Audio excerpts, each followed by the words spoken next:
Concours à venir 2019. Première question.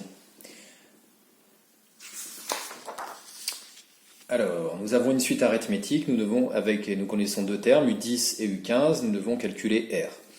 Nous savons que UN est égal à UP plus N-P fois R, quels que soient les rangs N et P. C'est-à-dire ici, U15 égale U10 plus 15 moins 10 fois R.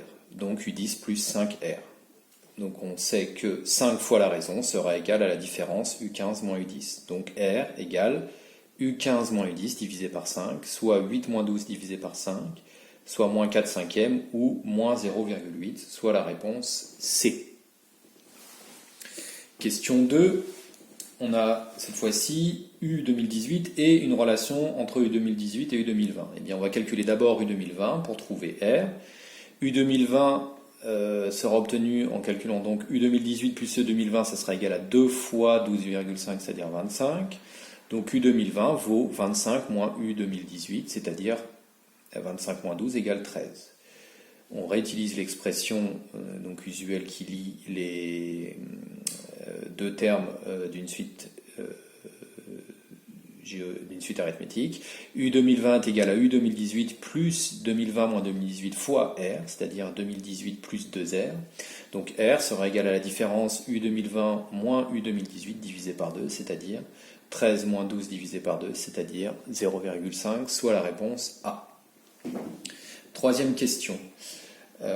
On sait que U est une suite arithmétique de premier terme U0 égale moins 10 et de raison 2. Donc on peut calculer U9. U9 sera égal à U0 plus 9 moins 0 fois R.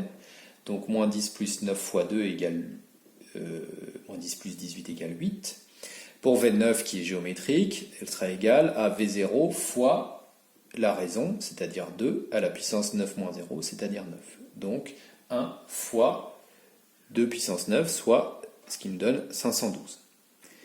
W9 étant égal à U9 plus V9 sur 2, on obtient 512 plus 8 sur 2 égale 520 sur 2, soit 260. Au final, U9 plus V9 plus W9 est égal à 8 plus 512 plus 260, soit la réponse C, 780. Question 4. U de n est géométrique, on sait que U de n est géométrique de raison 2, donc on peut écrire que U de n est égal à U0 fois 2 à la puissance n. Vn étant égal à 2 fois U de n, on obtient 2 fois U0 fois 2 à la puissance n, soit en regroupant donc 2 fois U0, ça ici ce sera le terme V0, fois 2 à la puissance n, ceci est l'expression d'une suite géométrique de raison 2 et de premier terme 2 fois U0. Donc Vn est également géométrique de raison 2, soit la réponse A. Question 5. Un est géométrique de raison Q. Quelle est la nature de Un plus 1 moins Un? On calcule Vn plus 1 et on obtient U de n plus 2 moins U de n plus 1. Or, U de n plus 2 est égal à Q fois U de n plus 1 et U de n plus 1 est égal à Q fois U de n. Donc en remplaçant, on obtient V de n plus 1 égale Q fois U de n plus 1 moins Q fois U de n. Et en mettant Q en facteur, on obtient Q facteur de n plus 1 moins Un, soit justement Vn. Si V de n plus 1 est égal à Q fois Vn, quel que soit n, alors V de n est géométrique de raison Q, soit la réponse A. Question 6. Alors, il ne faut pas perdre de temps sur ce type de questions. On n'a qu'une seule solution. Si on veut connaître la nature de V de n, on calcule V de n plus 1. On va obtenir du n plus 1 par ici. On va remplacer du n plus 1 par son expression et on essaye d'exprimer V de n plus 1 en fonction de V de n. Donc on y va. V de n plus 1 est égal à U de n plus 1 moins 1 sur U de n plus 1 et on remplace U de n plus 1 par cette expression.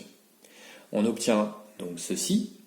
On met au même dénominateur sur la partie haute de la fraction, ça donne 2un moins U de n plus 1 sur U de n plus 1 divisé par 2n sur U de n plus 1. Donc on peut simplifier puisqu'on a les mêmes dénominateurs en haut et en bas. Et on obtient finalement, après simplification, U de n moins 1 sur 2un.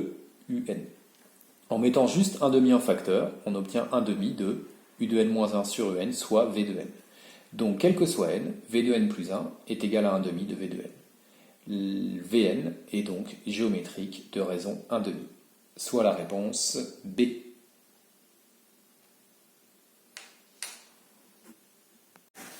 Question 7. Pour quelle valeur de A la suite Vn est-elle géométrique? Donc V de n égale Un plus n plus A, donc V de n plus 1 est égal à U de n plus 1 plus n plus 1 plus A. Si on remplace U de n plus 1 par son expression, on obtient V de n plus 1 égale 2Un plus n plus 4 plus n plus 1 plus A. Après simplification, on obtient 2Un plus 2n plus A plus 5. Et en mettant 2 en facteur, on obtient ici 2 facteurs de U de n plus n. Or ça, cette partie correspond à justement V de n moins A. U de n plus n est égal à V de n moins A. Donc en remplaçant dans l'expression, on obtient V de n plus 1 égale 2 fois Vn moins 2A plus 5, c'est-à-dire 2Vn plus 5 moins A. Donc pour que V de n soit géométrique, et donc de raison 2, c'est-à-dire V de n plus 1 égale 2 fois Vn, il faut que cette partie s'annule. Donc il faut que A soit égal à 5, soit la réponse D. Question 8. On doit calculer U de n plus 2. Donc U de n plus 2 est exprimé en fonction de U de n plus 1, mais il faut bien faire attention à remplacer les n par des n plus 1. Donc U de n plus 2 est égal à 1 sur 2 facteurs de n plus 1, U de n plus 1, plus 2 facteurs de n plus 1, plus 2. On obtient donc U de n plus 2 égale 1 sur 2 facteurs de n plus 1. En remplaçant U de n plus 1 par son expression, on obtient donc U de n sur 2n plus 2n plus 2, plus ici 2n plus 2, soit 2n plus 4. On développe, on obtient U de n plus 1 égale 1 sur 4n facteur de n plus 1, et plus 2n plus 2 sur 2 facteurs de n plus 1, plus 2n plus 4. Or, 2n plus 2 sur 2 facteurs de n plus 1, c'est égal à 1. Donc on va obtenir 2n plus 5, donc au final on obtient U de n plus 2 égale 1 sur 4n facteur de n plus 1 fois Un plus 2n plus 5, soit la réponse A.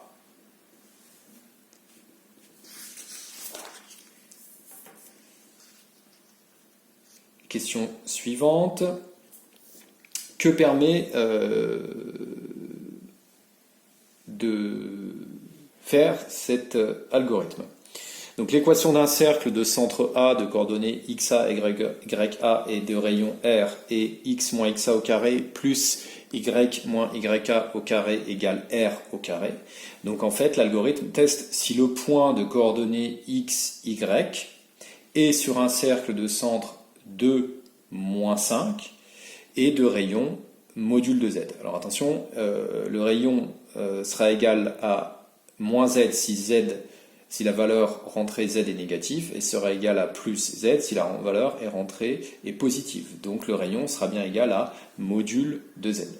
Donc la bonne réponse est tester si un point appartient à un cercle. Question suivante. Si l'utilisateur de cet algorithme montre une valeur négative pour z, eh bien nous avons vu que le signe de z n'a pas d'influence sur l'algorithme. L'affichage va dépendre uniquement des valeurs de x et y. Si l'utilisateur rentre une valeur négative, eh bien l'algorithme va tester si les points sont sur un cercle de rayon valeur absolue de z, et sinon, donc c'est-à-dire moins z, et si la valeur rentrée pour z est positive, alors l'algorithme va tester si les points sont sur un cercle de rayon z. Donc la bonne réponse est la réponse D, l'affichage dépend des valeurs de x et de y.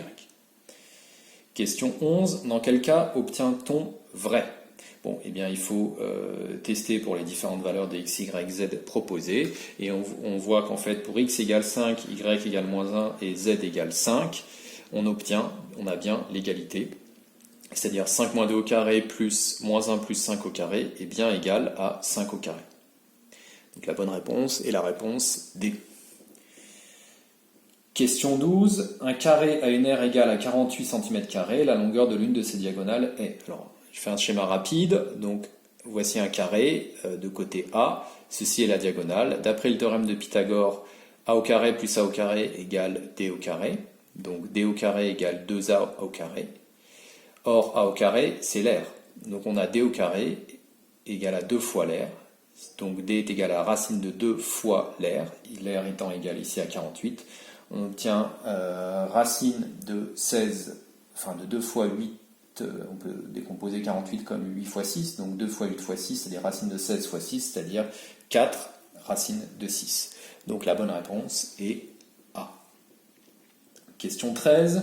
On note J un nombre complexe, solution de l'équation 1 plus z au carré égale 0. On peut affirmer que, donc, en mettant juste en facteur dans l'expression J plus J au carré plus J au cube, le tout au cube, on met J en facteur, on obtient J facteur de 1 plus J au carré, le tout au cube. Or, 1 plus J au carré est nul.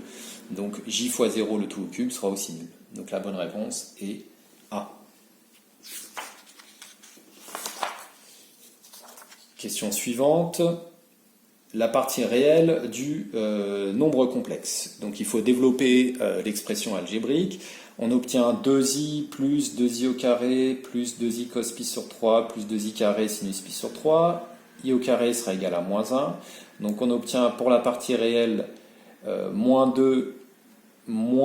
2 sinus pi sur 3. Et puis pour la partie imaginaire, 2 plus 2 cosinus pi sur 3. Donc la partie réelle, ça sera égal à moins 2 sinus pi sur 3. Or, sinus pi sur 3 vaut racine de 3 sur 2. Donc on obtient moins 2 racine de 3 sur 2, c'est-à-dire moins 2 moins racine de 3, soit la réponse B.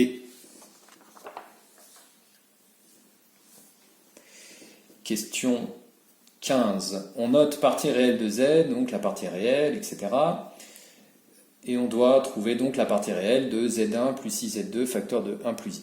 Donc en développant, en écrivant, en remplaçant z1 par partie réelle de z1 plus i partie imaginaire de z1 et z2 de même partie réelle de z2 plus i partie imaginaire de z2, et en développant l'expression, on obtient après développement et regroupement des termes réels plus i fois ce terme-ci, on obtient que la partie réelle de tout ça est égale à partie réelle de z1 moins imaginaire de z2 moins imaginaire de z1 moins partie réelle de z2. Or, partie réelle de z1 moins partie réelle de z2, c'est la partie réelle de z1 moins z2. Et imaginaire de z2 plus imaginaire de z1, c'est bien imaginaire de z1 plus z2. Donc après regroupement, on obtient que la partie réelle de ce complexe est partie réelle de z1 moins partie imaginaire de z1 plus z2, soit la réponse A. Question 16. Si z égale, que vaut z puissance 8 ? Si z est égal à cos pi sur 8 plus i sinus pi sur 8, c'est-à-dire ei pi sur 8, alors z puissance 8 est tout simplement égal à ei pi sur 8 puissance 8, donc d'après les règles de calcul sur l'exponentielle, ei pi sur 8 fois 8, soit ei pi, soit moins 1.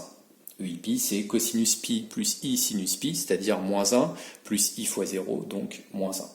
Et on remarque, donc la bonne réponse c'est la réponse C, et on remarque ici que pour gérer les puissances de complexe, la forme exponentielle est très pratique. Question 17. Donc à quel ensemble doit appartenir P pour qu'il y ait deux racines complexes conjuguées distinctes? Donc pour qu'il y ait deux racines complexes conjuguées distinctes à cette équation du second degré, il faut que le discriminant soit strictement négatif. B au carré moins 4ac, on exprime B au carré moins 4ac, ça donne 1 moins P au carré moins 4 fois 2P fois 2P strictement négatif, ce qui revient après simplification à écrire moins 15P au carré moins 2P plus 1 strictement négatif. Il se trouve que donc on obtient pour le discriminant une deuxième équation du second degré qu'on peut appeler E'. Donc on va calculer le discriminant de cette deuxième équation. Ça nous donnera moins 2 au carré moins 4 fois moins 15 fois 1, c'est-à-dire 64, qui est positif. Donc on a deux racines.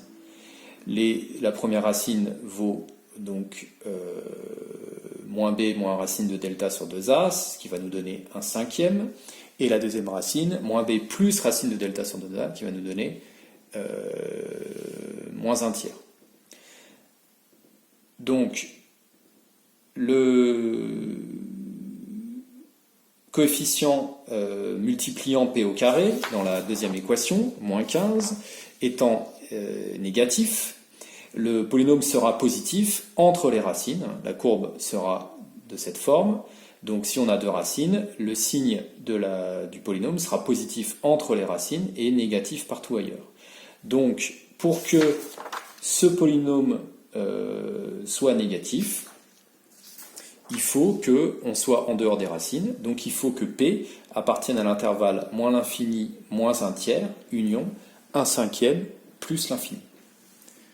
Et il faut exclure moins un tiers et 1/5, car dans ce cas-là, le discriminant est nul. Donc on n'a pas ici strictement inférieur à 0, mais à cet endroit-ci, pour ces valeurs de P, le discriminant s'annule. Donc la bonne réponse est la réponse D. Question 18. Donc on a deux complexes. On doit calculer l'argument de Z1 fois Z2 au cube. D'après les règles de calcul sur les arguments, l'argument de Z1 fois Z2 au cube est égal à l'argument de Z1 plus l'argument de Z2 au cube, et l'argument de Z2 au cube, c'est égal à 3 fois l'argument de Z2. La puissance passe devant. Donc on obtient, après calcul, 5π sur 8 plus 3 fois 5π sur 6. On met au même dénominateur, on va mettre sur 24. On obtient 15π sur 24 plus 60π sur 24 égale 75π sur 24 modulo 2π. Bon, cette solution n'est pas proposée, donc il faut en effet 75π sur 24, ou qu'on peut écrire comme 25π sur 8, et dans l'intervalle 3π, 5π. Donc on cherche, nous, des valeurs comprises dans l'intervalle moins π, π. Donc il faut soustraire 4π, 25π sur 24, pour se retrouver dans l'intervalle moins π, π. Donc on fait calcul 25π sur 8 moins 4π, pour passer donc de l'intervalle 3π, 5π à l'intervalle moins π, π, et on obtient, après une mise au même dénominateur, 25π moins 32π sur 8, soit moins 7π sur 8. Donc dans l'intervalle moins π, π, l'argument de Z1 fois Z2 au cube est égal à moins 7π sur 8.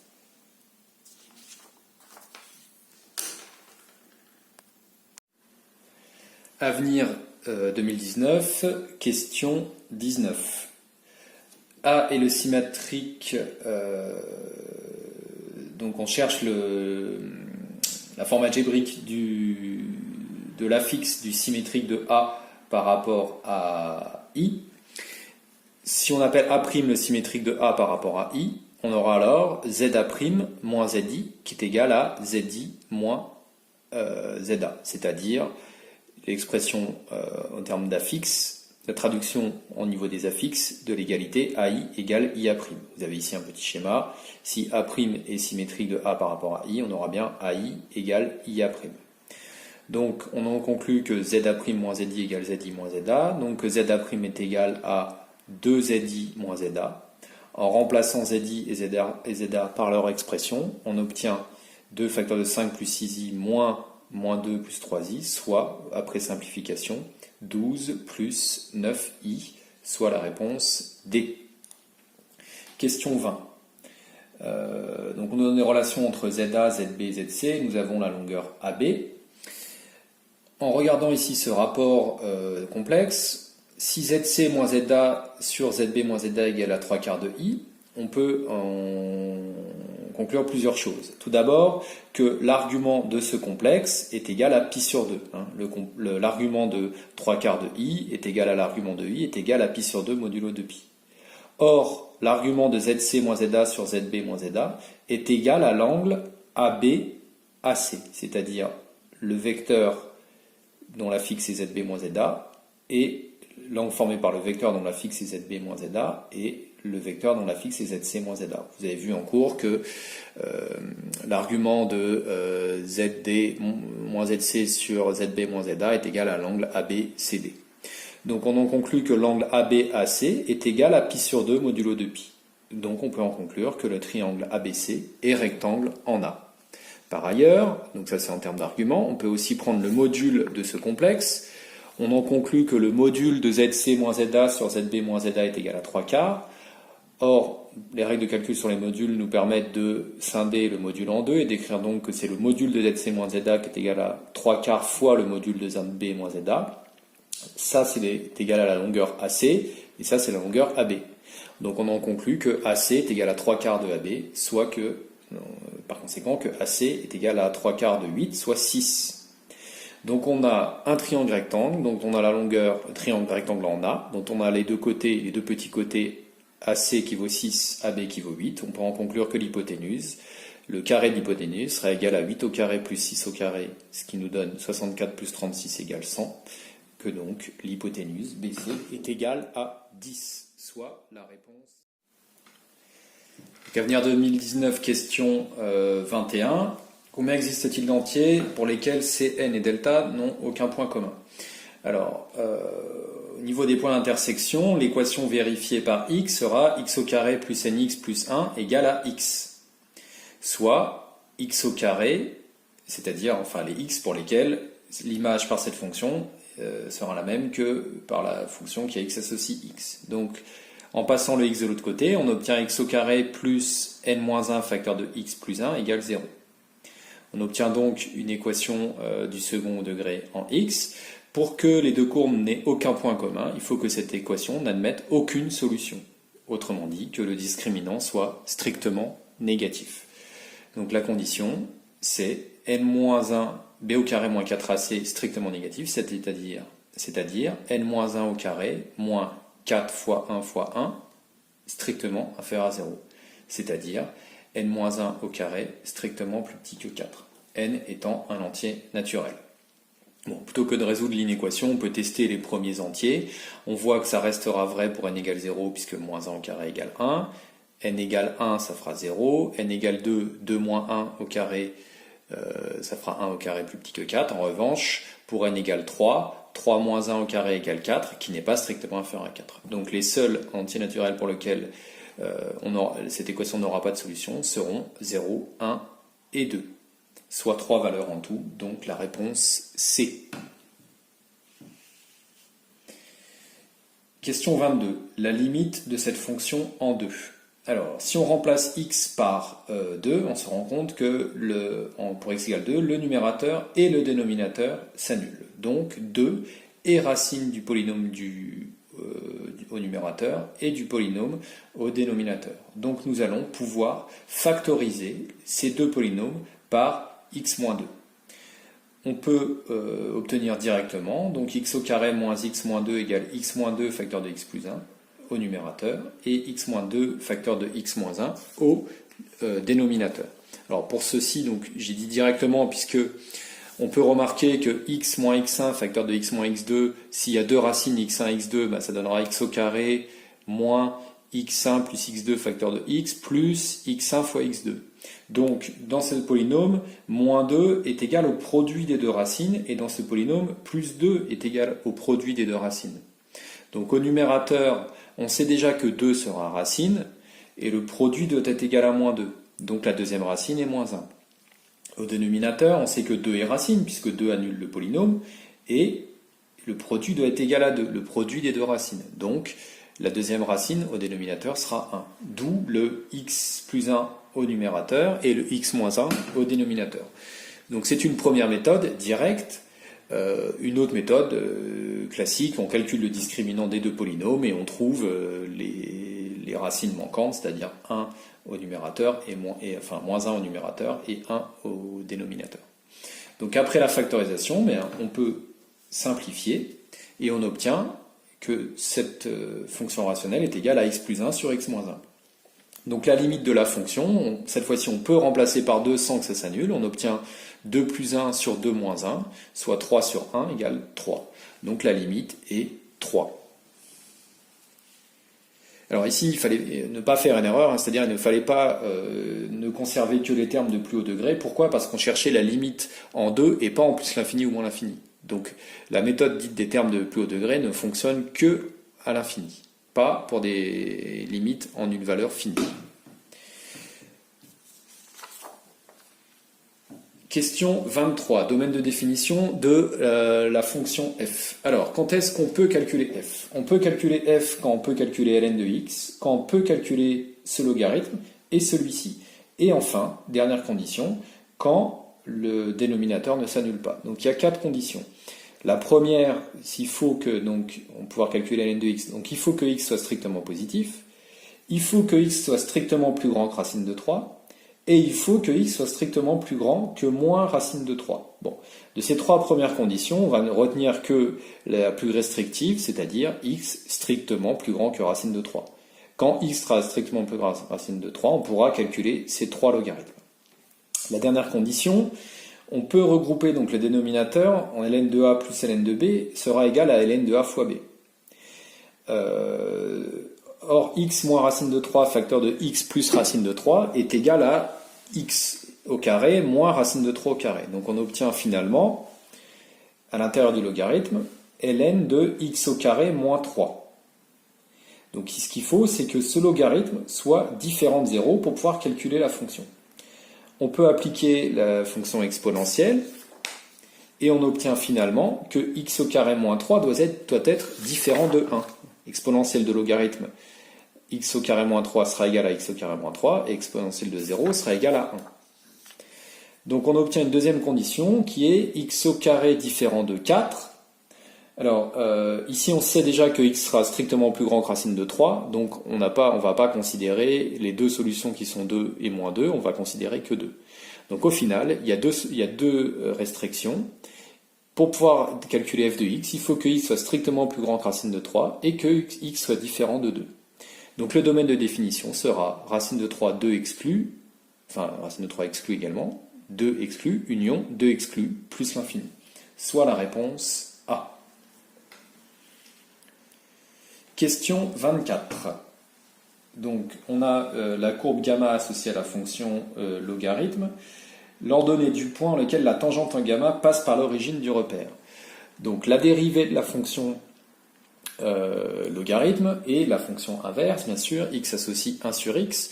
Donc l'équation de la tangente au point de coordonnées a, f de a, f étant la fonction logarithme, sera y égale f' de a facteur de x moins a plus f de a, soit y égale f' de a x moins a f' de a, en développant, plus a f de a. Cette tangente passera par l'origine du repère si c'est une équation linéaire, si c'est une fonction linéaire, c'est-à-dire si elle est de la forme y égale un coefficient fois x. Donc il faut que cette ordonnée à l'origine ici soit nulle. Il faut que f de a moins a f' de a soit égal à 0. Donc la condition, on peut l'écrire ainsi, f de a moins a f' de a égale 0, équivalent à f de a égale a fois f' de a. F de a, c'est l'image par la fonction logarithme.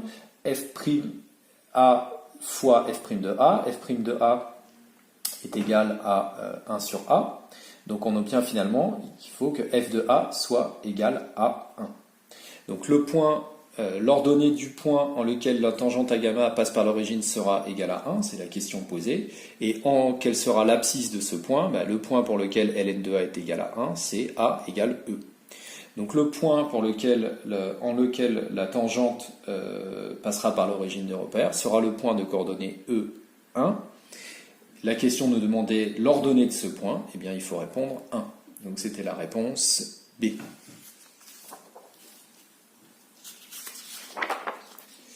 Question suivante, domaine de définition de la fonction ln de 3x plus 2x exponentielle x moins x exponentielle 2x. On peut calculer f de x si et seulement si ce qui est à l'intérieur de la parenthèse du logarithme est strictement positif. En mettant x en facteur, on obtient x facteur de, enfin moins x facteur de e de 2x moins 2 e de x moins 3 strictement positif. Autrement dit, x facteur de e de 2x moins 2e de x moins 3 strictement négatif.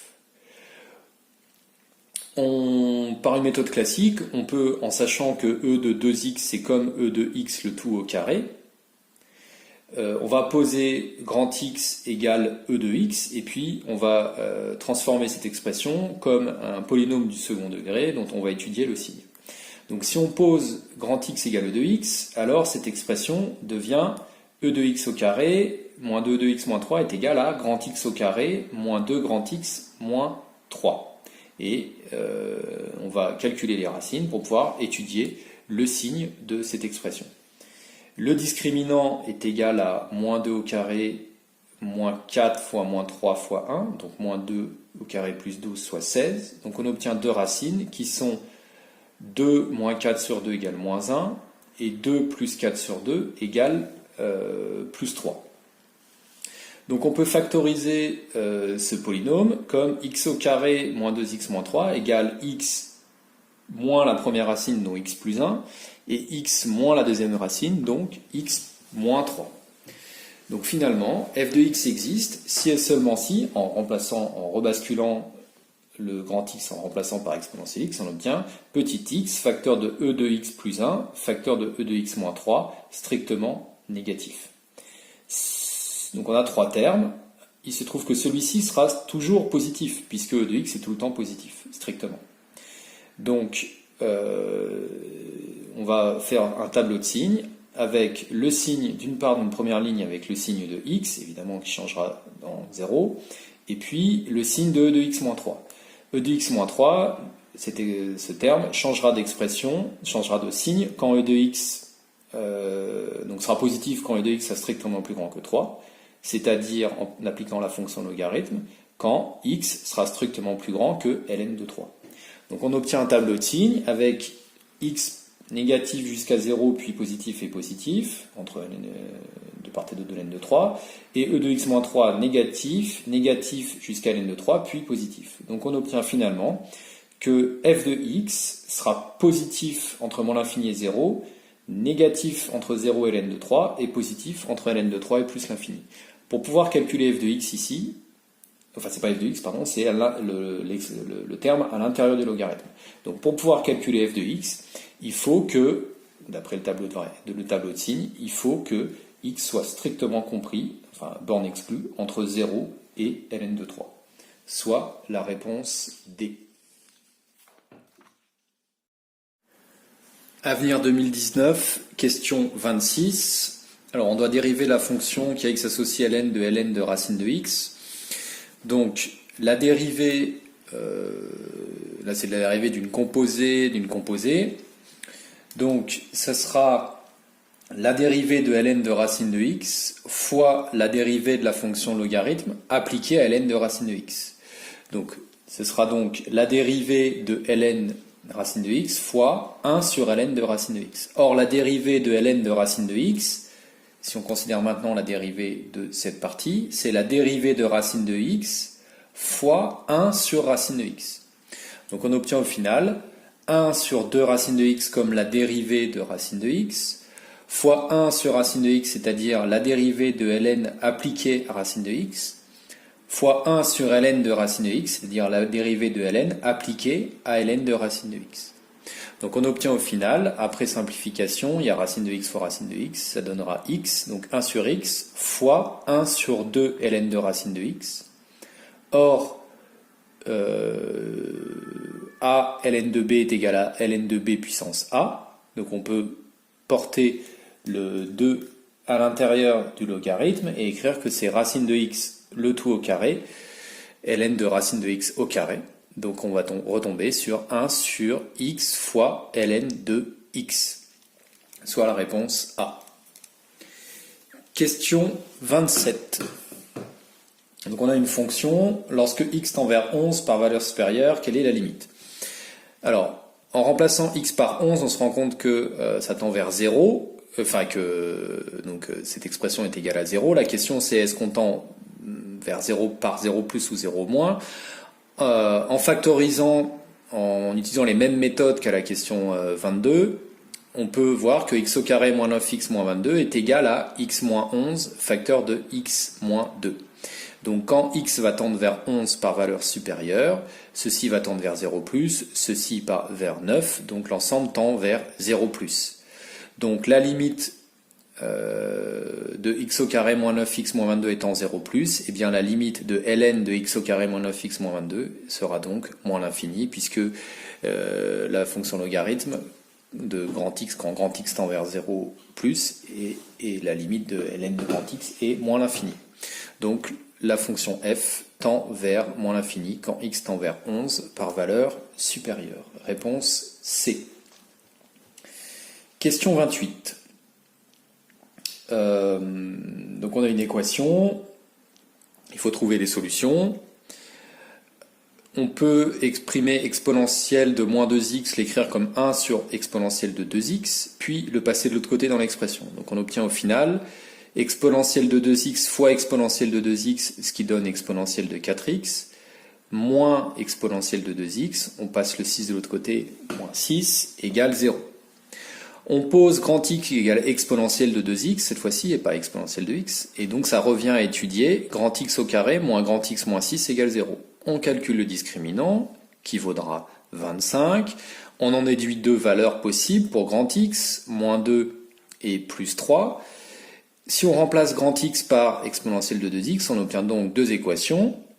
Exponentielle de 2x peut être égale à moins 2 ou exponentielle de 2x égale 3. Évidemment, la première est impossible puisque exponentielle n'est jamais négatif. Donc on obtient une seule possibilité qui sera exponentielle de 2x égale 3. Après passage au logarithme, on obtient 2x égale ln de 3, soit x égale 1 demi de ln de 3. On peut placer le 1 demi en exposant à l'intérieur. Ça donnera ln de 3 puissance 1 demi, c'est-à-dire ln de racine de 3. Or, ln de racine de 3 est plus grand que ln de racine de 2. Donc l'équation admet une solution qui est strictement supérieure à ln de racine de 2, soit la réponse B. Question 29. Donc on a une courbe C de la fonction f, une droite d'équation y égale x. Combien C possède-t-elle de tangentes parallèles à delta? Les tangentes seront parallèles à delta si et seulement si elles auront même coefficient directeur que delta. Or delta a pour coefficient directeur 1, puisque c'est y égale 1 fois x. Donc là, l'équation qu'on doit résoudre, c'est quand est-ce que la pente de la tangente, la pente des tangentes peut être égale à 1. Or la pente des tangentes, c'est la valeur de la dérivée au point. Donc l'équation qu'on doit résoudre, c'est f' de a égale 1. Si on calcule f' de a, si on dérive exponentielle de 2x plus exponentielle x, ça donnera, donc ça c'est de la forme e de u, donc la dérivée c'est u' exponentielle u. Donc on obtient 2 fois e de 2a plus e de a qui doit être égal à 1. Soit 2 exponentielle de 2a plus e de a moins 1 égale 0. On pose de nouveau grand X égale exponentielle a. Donc ça revient à résoudre 2 grand X au carré plus grand X moins 1 égale 0. Calcul du discriminant, 9, deux solutions. On trouve moins 1 et 1,5. On remplace grand X par exponentielle de a. On obtient exponentielle de a égale moins 1. C'est de nouveau impossible, puisque moins 1 est négatif. Exponentielle de a égale 1 demi. Donc on obtient une solution après passage au logarithme qui sera ln de 1 demi. Soit la réponse B, une solution.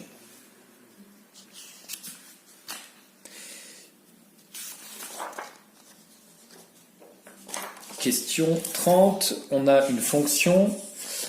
Combien la courbe représentative de f possède-t-elle de tangentes parallèles à l'axe des abscisses?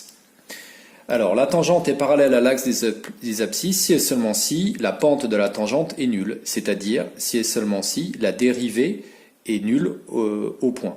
Donc on doit résoudre f' de a égale 0, on calcule la dérivée, c'est de la forme u sur v, donc la dérivée sera u'v moins uv' sur v carré. Donc la dérivée de e de 2x moins 3, c'est 2 e de 2x fois e de x plus 1, moins la dérivée de e de x plus 1, ça sera e de x, fois e de 2x moins 3, le tout sur e de x plus 1 au carré. On obtient, après simplification, e de 3x plus e de x sur e de x plus 1 au carré. Or, quel que soit x, ce terme-ci est strictement positif et celui-ci également. Donc le numérateur ne peut jamais s'annuler, donc les tangentes ne peuvent être parallèles à l'axe des abscisses, puisque les dérivées ne s'annulent pas, donc les pentes des tangentes ne sont jamais nulles. réponse A. 0 solution, 0 tangente.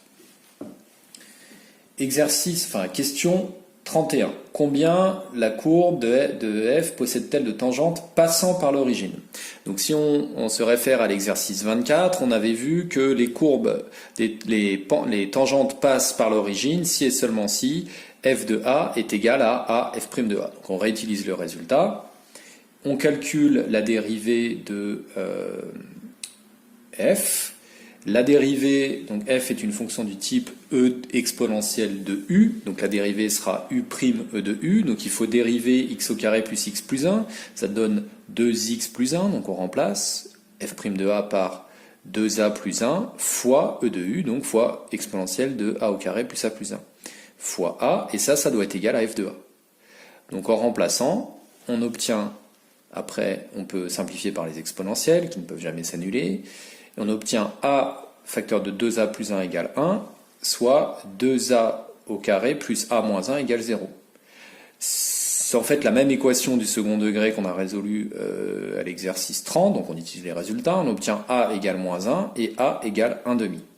Donc on obtient ici en fait deux tangentes différentes en deux points différents qui auront toutes les deux, qui passeront toutes les deux par l'origine. Question 32.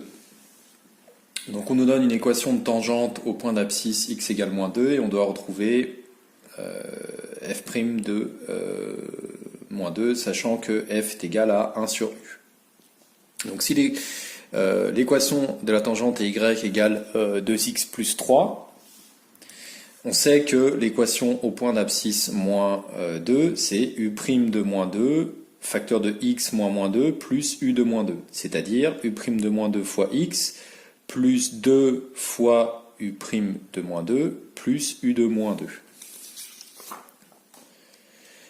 Si l'équation de la tangente est y égale 2x plus 3, on peut en conclure donc que u' de moins 2 est égal à 2. Ensuite, on n'a plus qu'à calculer u de moins 2 en utilisant le fait que donc ceci doit être égal à 3. Donc on obtient u de moins 2 plus 2 fois 2 est égal à 3, soit u de moins 2 égale moins 1. Or, on sait que f est égal à 1 sur u, donc f' de x est égal à moins u' sur u de x au carré. On en conclut que f' de moins 2 est donc égal à moins u' de moins 2 sur u de moins 2 au carré. En remplaçant u de moins 2 par 2, u' de moins 2 par 2 et u de moins 2 par 1, on obtient moins 2 sur moins 1 au carré, soit moins 2, soit la réponse A. Question 33. Donc on a une fonction définie, on sait que la limite en plus l'infini de f de x est 2019. Donc si une fonction admet une limite finie à l'infini, on va pouvoir en conclure que la dérivée, c'est-à-dire la pente des tangentes, va tendre vers 0. Donc on sait que la limite de la dérivée en plus l'infini sera 0. Or on nous dit par ailleurs que la courbe représentative de f est symétrique par rapport à l'origine, donc on peut en conclure qu'il en sera de même en moins l'infini. Donc la limite de la dérivée en moins l'infini sera nulle. Donc la bonne réponse est la réponse C. Question 34. Donc sur une intégrale, eh bien, on peut calculer une primitive de la fonction qu'on cherche à intégrer. Une primitive de exponentielle de 2x, ça sera exponentielle de 2x sur 2. Et une primitive de exponentielle de x, ça sera exponentielle x. À calculer donc entre 0 et a. Donc ça donne exponentielle de 2a sur 2 plus exponentielle de a, moins exponentielle de 0 sur 2, c'est-à-dire 1 demi, plus exponentielle de 0, c'est-à-dire 1. Donc on obtient exponentielle de 2a sur 2 plus exponentielle de a moins 3 demi. Donc la valeur de a pour laquelle l'intégrale peut être égale à 6, on obtient finalement l'équation suivante qui est exponentielle de 2a sur 2 plus exponentielle de a moins 3 demi égale 6, c'est-à-dire exponentielle de 2a plus sur 2 plus exponentielle de a moins 15 demi égale 0.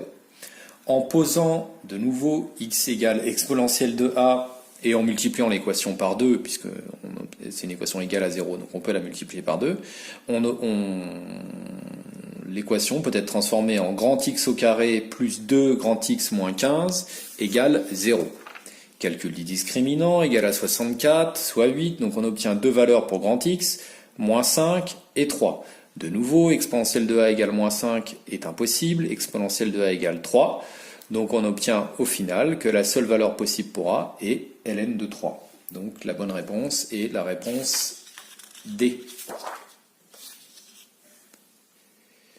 Question 35. Donc on nous donne deux intégrales. Et bien en utilisant les règles de calcul sur les intégrales, on peut en conclure qu'en faisant 2 fois la première intégrale plus 3 fois la deuxième, c'est-à-dire en regroupant le tout après dans une seule intégrale, on obtient finalement, après en mettant au même dénominateur, en fait c'est le même dénominateur depuis le départ, on obtient l'intégrale de a à 2019 de 2ex plus 3vx plus 2x, divisé par 2x plus 3vx, soit 1.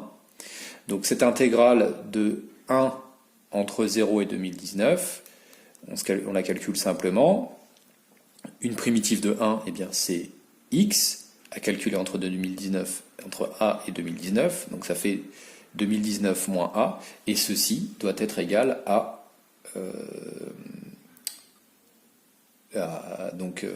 pourquoi est égal à 8? Puisqu'on sait que la première intégrale vaut 1, donc si on fait 2 fois la première intégrale plus 3 fois la deuxième, ça doit être égal à 2 fois 1 plus 3 fois 2, soit 8. Donc on se retrouve avec l'égalité 2019 moins a égale 8, soit a égale 2019 moins 8, soit a égale 2011, soit la réponse C.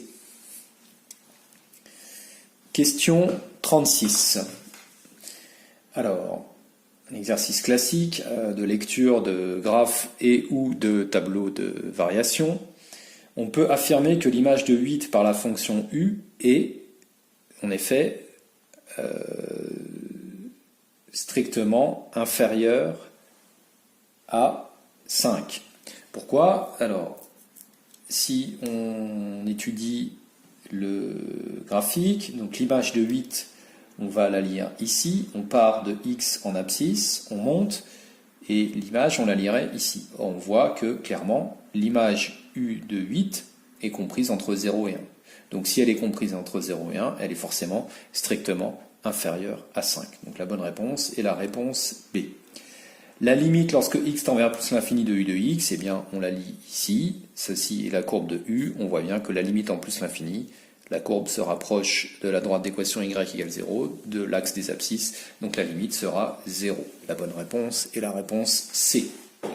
Question 38. Combien la valeur 0 a-t-elle d'antécédents par la fonction u? Alors, on peut voir qu'il y a en fait une seule intersection entre la courbe C de u et l'axe des abscisses, ici.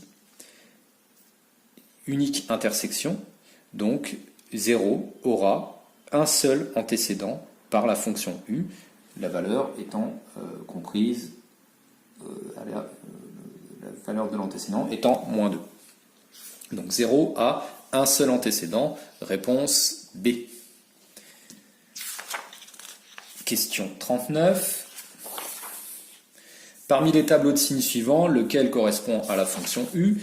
Donc si on reprend la courbe, on voit que la fonction est négative jusqu'à moins 2, puis positive au-delà de moins 2. Donc quand x est compris entre moins l'infini et moins 2, u de x est négatif. Quand x est compris entre moins 2 et plus l'infini, u de x est positif. Donc le tableau de signes de u qui fonctionne est le A. Négatif entre moins l'infini et moins 2 et positif entre moins 2 et plus l'infini. Donc la bonne réponse est la réponse A. Question 40. Parmi les tableaux de signes suivants, lequel correspond à la fonction u'? Donc cette fois-ci, le tableau de signes de la dérivée correspondra donc au tableau de variation de la fonction, c'est-à-dire quand la fonction sera croissante, alors la dérivée sera positive, et quand la fonction sera décroissante, la dérivée sera négative. Donc nous voyons que la fonction est décroissante jusqu'à x égale moins 3, puis croissante pour x variant de moins 3 à moins 1, puis décroissante de moins 1 à plus l'infini. Donc nous allons chercher parmi les tableaux de signes de la dérivée le tableau de signes pour lequel la dérivée est négative jusqu'à moins 3, puis positive entre moins 3 et moins 1, puis négative entre moins 1 et plus l'infini. C'est donc le tableau B. Question 41. Donc on suppose maintenant que u est la fonction dérivée d'une fonction f. Sachant que f de 10 est égal à 12, qu'est-ce qu'on peut affirmer pour les valeurs de f de 11? Donc, d'après l'énoncé, quel que soit x, u de x est égal à f' de x. Sur l'intervalle 10-11, on sait que u, c'est-à-dire la dérivée de f, est strictement positive. Donc la fonction f' sera strictement positive sur l'intervalle. Donc la fonction f, elle, sera strictement croissante sur 10-11. Donc si f de 10 est égal à 12, alors f de 11 sera forcément strictement plus grand que 12. Donc la bonne réponse est la réponse B. Combien C possède de tangentes horizontales? C, c'est la courbe de f. La courbe de f aura une tangente horizontale si la dérivée s'annule, c'est-à-dire si u, dérivée de f, s'annule. Or, nous avons vu que 0 a un antécédent par u, donc il y aura une seule tangente horizontale à la courbe C. Question 43. Donc on nous donne l'intégrale. Que vaut f de 2? Alors l'intégrale de moins 1 à 2 de u de x dx, u étant f' de x, une primitive de f' sera f. Donc l'intégrale est égale à f de x à calculer entre moins 1 et 2. Donc 15 demi de ln de 2 sera donc égal à f de 2 moins f de moins 1. Or f de moins 1, d'après l'énoncé, vaut 5 demi de ln de 2. En remplaçant, on obtient finalement f de 2 égale 5 demi de ln de 2 plus 15 demi de ln de 2, soit f de 2 égale 20 demi, soit 10 ln de 2. Donc la réponse B. Question 44. Parmi les tableaux de variation suivants, lequel correspond à la fonction f? Donc la variation de f sera donc liée au signe de u. Quand u, c'est-à-dire la dérivée de f, quand u sera positif, f sera croissante, et quand u est négatif, f est décroissante. Donc si on reprend le tableau de signes de u, qui doit être ici, on avait vu que le tableau de signes de u était celui-ci. Donc u est négatif de moins l'infini à moins 2 et positif de moins 2 à plus l'infini. Donc la fonction f sera décroissante de moins l'infini à moins 2, puis croissante de moins 2 à plus l'infini. Donc le bon tableau de variation est donc le tableau D, décroissante jusqu'à moins 2, puis croissante. Question 45. Donc, on vous rappelle ce qu'est une fonction, ce que sont des fonctions convexes et concaves, et on vous demande pour la courbe f combien possède de points d'inflexion, c'est-à-dire combien il y a de changements de convexe à concave ou de concave à convexe. Donc, nous avons vu que u dérivée de f change deux fois de sens de variation, puisqu'elle est u est d'abord décroissante, puis croissante, puis de nouveau décroissante. Donc, la dérivée de f étant décroissante, croissante, puis décroissante, la courbe de f sera concave sur le premier intervalle, c'est-à-dire de moins l'infini à moins 3, c'est-à-dire quand sa dérivée est décroissante, puis convexe sur moins 3, moins 1 quand sa dérivée est croissante, et concave sur moins 1 plus l'infini quand sa dérivée est de nouveau décroissante. La courbe admettra donc deux points d'inflexion, en x égale moins 3 et en x égale moins 1. Donc la bonne réponse est la réponse C. Question 46. Sachant que g de 0 égale moins 0,6, qu'est-ce qu'on peut affirmer pour g de 1? Et g, on note g, la dérivée de la fonction u. Donc G égale U'. En observant donc la courbe de U, on voit que la pente de la tangente, la pente des tangentes, est de moins en moins négative entre x égale 0 et x égale 1. Donc si on observe ici entre 0 et 1, on voit que la pente des tangentes, elle va être de moins en moins négative. Les pentes sont toutes négatives, entre 0 et 1, mais la courbe a tendance à s'aplatir, et finalement, on sait que la dérivée va tendre vers 0. Donc, la pente de la tangente en 0 est plus négative qu'en 1. Donc, on peut en conclure que U'0 en 0 est strictement inférieur à U' en 1. Je répète, ici, la pente est plus négative ici que là. Donc U' de 0, valeur négative, est strictement inférieure à U' de 1, valeur négative également. C'est-à-dire, puisque on vient de définir que G était égal à U', si je retrouve la question 46... Donc on vient de définir que G était la fonction dérivée de U. Si U' de 0 est strictement inférieur à U' de 1, alors G de 0 sera strictement inférieur à G de 1. Donc on peut en conclure que G de 1 sera strictement plus grand que G de 0, qui est égal à moins 0,6. Donc la bonne réponse est la réponse B. Parmi les tableaux de signes suivants, lequel correspond à la fonction G? Donc G est la dérivée de U. Nous avons vu que U était... si nous reprenons sa courbe, U est décroissante, puis croissante, puis décroissante. Donc nous devons avoir une dérivée qui est négative, puis positive, puis négative. Donc négative jusqu'à moins 3, positive entre moins 3 et moins 1, et négative entre moins 1 et plus l'infini. Eh bien, ceci correspond au tableau B. Moins 3, moins 1, négatif, positif, négatif. Bonne réponse, B. Question 48. On sait que la limite en plus l'infini de U est 0. Donc si la limite de U est finie en plus l'infini, la limite de sa dérivée en plus l'infini sera également nulle. Donc G étant défini comme la dérivée de U, alors on peut en conclure que la limite de G en plus l'infini sera égale à 0. C'est-à-dire, réponse D, G admet une limite finie lorsque x tend vers plus l'infini.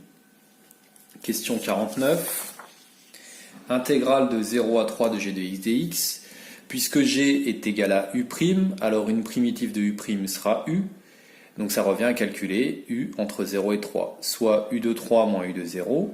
Graphiquement, on peut lire que u de 3 est égal à 1, que u de 0 est égal à 2, donc on obtient 1 moins 2 égale moins 1, soit la réponse A.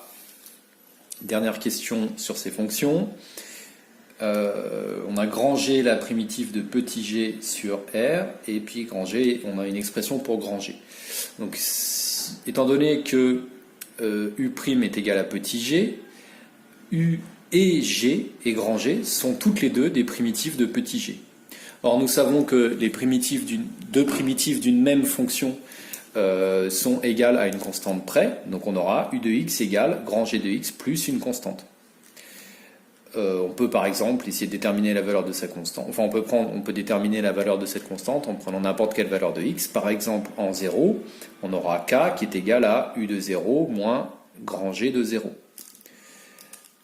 On sait que u de 0 vaut 2, on vient de le lire graphiquement, et puis grand G de 0, on remplace, on obtient 10 sur 5 plus 2019. Donc on obtient finalement 2 moins 2019, soit moins 2019. Donc au final, U de x est égal à grand G de x moins 2019.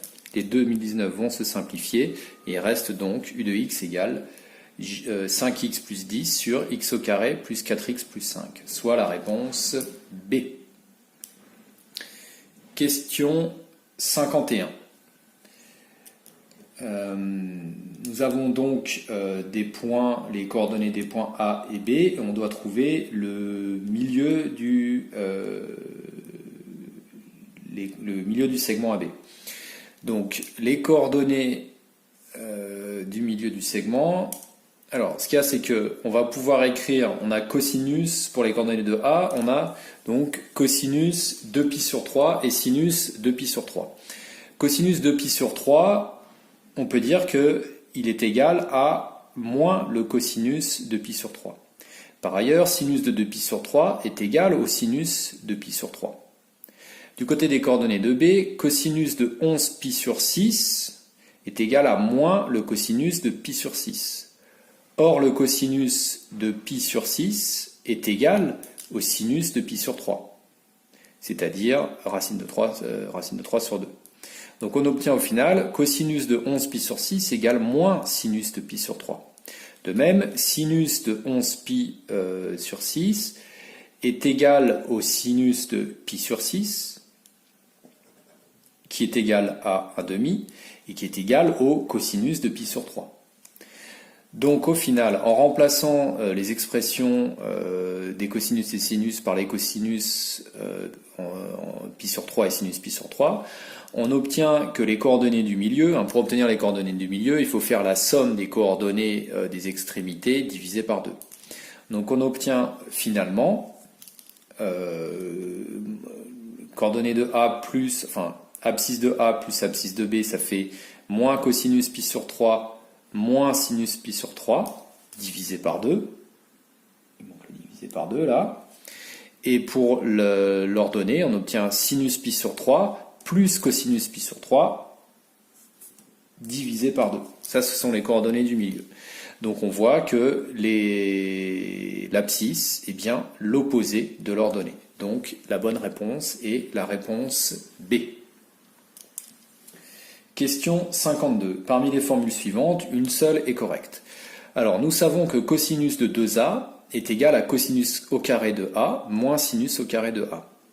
Or, ici, donc on va remplacer cosinus 2A, ça revient. Cosinus de 2A, on peut l'écrire comme cosinus donc de cos au carré de A moins sinus au carré de A. Donc on se retrouve ici avec un premier x. Ça revient à calculer le cosinus d'un x qui serait cos au carré de A, moins un y qui serait sinus au carré de A. Or, cosinus de x moins y est égal à cosinus x cosinus y plus sinus x sinus y. Donc, cosinus de cosinus 2A sera égal à cosinus x, c'est-à-dire cosinus de cosinus carré de A, cosinus y, c'est-à-dire cosinus de sinus au carré de A, plus sinus de x, c'est-à-dire cos au carré de A, sinus de sinus au carré de A, soit la réponse C. Exercice 53. Nous devons donc résoudre sur moins π sur 2 l'équation 2 sinus x au carré plus 3 cos x égale 3. Alors, pour pouvoir résoudre, il faut soit tout exprimer en cosinus, soit tout exprimer en sinus x. On va écrire que sinus au carré est égal à 1 moins cos au carré de x, qui va nous permettre d'obtenir que des cosinus. Donc c'est-à-dire 2 moins 2 cos carré x plus 3 cos x égale 3, ce qui revient à écrire 2 cos au carré x moins 3 cos x plus 1 égale 0. En utilisant la méthode qu'on a employée plusieurs fois depuis le début de l'épreuve, mais en changeant, donc c'est-à-dire en effectuant un changement de variable, cette fois-ci grand X égale cos X, on se ramène encore une fois à une équation du second degré qui sera 2 grand X au carré moins 3 grand X plus 1 égale 0. Après calcul du discriminant et des racines de l'équation, on obtient donc grand X égale 1/2 ou 1. C'est-à-dire qu'il faut résoudre cos x égale 1/2 ou cos x égale 1, mais sur l'intervalle moins π sur 2, π sur 2. Ça revient, cos x égale 1/2 revient à trouver x égale moins π sur 3 ou plus π sur 3. Et cos x égale 1, il y a une seule solution qui est x égale 0, sans l'intervalle moins π sur 2, π sur 2. Donc au total, cette équation admet 3 solutions sans l'intervalle moins π sur 2, π sur 2. Question 54. Donc on doit calculer P de A inter B bar. On peut écrire que P de B bar est égal à P de A inter B bar plus P de A bar inter B bar. On peut calculer P de B bar à partir de P de B. P de B bar est égal à 1 moins P de B. Donc 1 moins 0,64 égale 0,36. Par ailleurs, grâce à l'arbre, on va pouvoir calculer P de A bar inter B bar. En effet, ici, on peut trouver que P de A bar vaut 0,8 et que P de B bar sachant A bar, on peut lire que c'est 0,3. Donc on obtient 0,8 fois 0,3 égale 0,24. Donc ceci pour P de A bar inter B bar. Conclusion, P de A inter B bar est égal à 0,36 moins 0,24, soit 0,12. Réponse A. Question 55. Quelle est l'affirmation exacte parmi les 4 suivantes? Donc, si on appelle R1 l'événement la boule tirée dans l'urne 1 est rouge, alors la probabilité de R étant obtenir une boule rouge à l'issue du deuxième tirage, P de R sera égal à P de R sachant R1 plus P de R sachant R1 bar, c'est-à-dire la probabilité d'avoir une boule rouge au deuxième tirage sachant qu'on a tiré une première rouge, plus la probabilité d'avoir une boule rouge au deuxième tirage sachant que la première n'était pas rouge. On peut donc calculer que P de R est égal à P de R1 fois P de R sachant R1 plus P de R1 bar fois P de R sachant R1 bar. Or, la probabilité de tirer donc une boule rouge au premier tirage, dans la première urne, il y a K boules rouges et 2K plus 1 boules bleues. Donc il y a au total 3K plus 1 boule et K boules rouges. Donc la probabilité de tirer une boule rouge dans la première urne est K sur 3K plus 1. La probabilité de tirer une boule d'une autre couleur, c'est-à-dire bleue, ce sera 2K plus 1 sur 3K plus 1. Par ailleurs, la probabilité de tirer une boule rouge dans la deuxième urne, si on a tiré une boule rouge dans la première, ça sera 5 sur 10. Pourquoi? Parce qu'on aura reversé une boule rouge dans la deuxième urne, donc il y aura 5 boules rouges sur 10 boules au total. Si on n'a pas tiré une boule rouge, on aura 10 boules au total, mais on aura reversé une boule bleue, donc il n'y aura que 4 boules rouges. Donc la probabilité de tirer une boule rouge dans la deuxième urne, à ce moment-là, sera de 4 sur 10, si on a tiré une boule bleue au premier tirage. Donc ça revient à calculer cette expression. On obtient après simplification donc, que P de R est égal à, en mettant au même dénominateur, 1 dixième de 5K plus K 4 facteur de 2K plus 1 sur 3K plus 1. Et ça doit être égal, d'après l'énoncé, à 0,43. Donc on obtient ici au numérateur 13K plus 4, qui doit être égal à, en passant le 10 de l'autre côté et le 3K plus 1 de l'autre côté, 10 fois 0,43 fois 3K plus 1, soit 13K plus 4 égale 12,9K plus 4,3. On passe les 12,9 de l'autre côté, on obtient 0,1K égale 4,3 moins 4, c'est-à-dire 0,3. Et donc au final, K égale 0,3 sur 0,1, soit 3. Or, 3 divise 12. Donc la bonne réponse est la réponse B.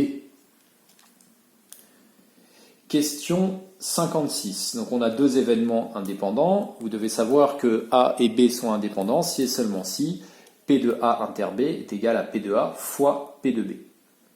Ici on nous dit que P de A inter B est égal à 0,32 et que P de B vaut 2 fois P de A. Donc on obtient en remplaçant 0,32 égale P de B fois P de B divisé par 2, ça c'est P de A, soit P de B au carré égale 2 fois 0,32, soit 0,64, soit P de B égale 0,8. Donc la bonne réponse est la réponse D.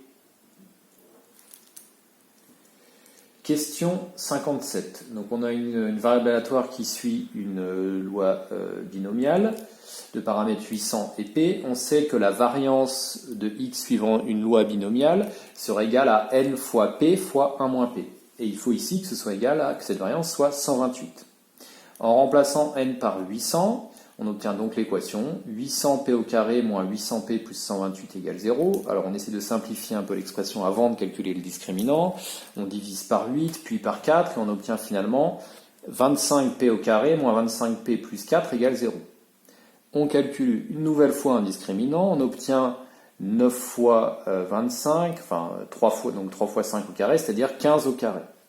Donc on a un discriminant positif, on obtient donc deux valeurs possibles pour P qui sont après calcul, 1/5 ou 4/5.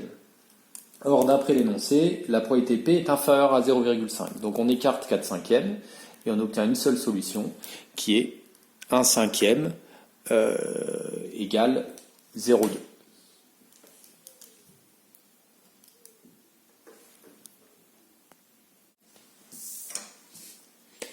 Alors, question 58. Donc on a de nouveau une variable aléatoire qui suit une loi binomiale de paramètres 2 et P. On nous dit que P de x égale 1 est égal à 1 demi. Or, P de x égale 1, c'est 1 parmi 2 fois petit p puissance 1 fois 1 moins p puissance 2 moins 1. Donc on obtient finalement 1 demi égale 2 facteur de p 1 moins p, c'est-à-dire 4, après on passe le 2 de l'autre côté, donc 4p facteur de 1 moins p égale 1, soit 4p au carré moins 4p plus 1 égale 0. On tombe de nouveau sur une équation du second degré. Le discriminant est nul, il y a une seule solution qui sera p de 0 égale moins b sur 2a, soit 1 demi. Donc la seule valeur possible pour p est 1 demi, soit la réponse C. Question 59. Parmi les points suivants, lequel n'appartient pas au plan? Eh bien, il faut essayer les coordonnées des points un par un et voir si, en remplaçant x, y et z par les coordonnées suivantes, on trouve t et t' qui peuvent vérifier le système, l'équation paramétrique.